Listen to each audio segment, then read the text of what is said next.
Hi and welcome to our channel. Last వీడియోలో అయితే చూపించాను కదా ice cream water melon ice cream చేయడానికి ఎలా ప్రాసెస్ అంతా లాస్ట్ వీడియోలో అయితే అప్లోడ్ చేశాను. ఈ వీడియోలో అయితే జ్యూస్ మొత్తం మనం ప్యూరీ చేసుకోవాలి.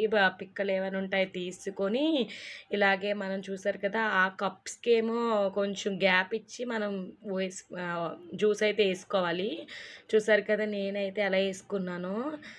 నేనైతే 5 వేసుకున్నానండి. ఒకటైతే ఖాళీగా ఉంచేసాను. ఎందుకంటే ఫస్ట్ టైం కదా, మరీ 6 ఎందుకు, పిల్లలకి జలుబు కూడా చేస్తుంది అని చెప్పేసి తక్కువగా చిన్న పీస్తో అయితే చేశానండి.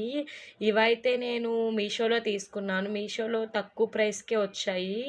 ఈ సీజన్ మనకి మ్యాంగోస్ కూడా వస్తాయి కదా, అప్పుడు కూడా చేద్దామని పెట్టేసుకొని కప్పు క్లోజ్ చేసేసి మనమైతే ఫ్రిడ్జ్లో పెట్టేసుకొని ఫ్రిడ్జ్ హైలో పెట్టేసుకోవాలండి. హైలో పెట్టేసుకుంటే మనకి 5 to 6 అవర్స్ లోపు బాగా రెడీ అయిపోతాయి అన్నమాట. నా వీడియో అయితే అందరూ చూస్తున్నారండి. నచ్చితే సబ్స్క్రైబ్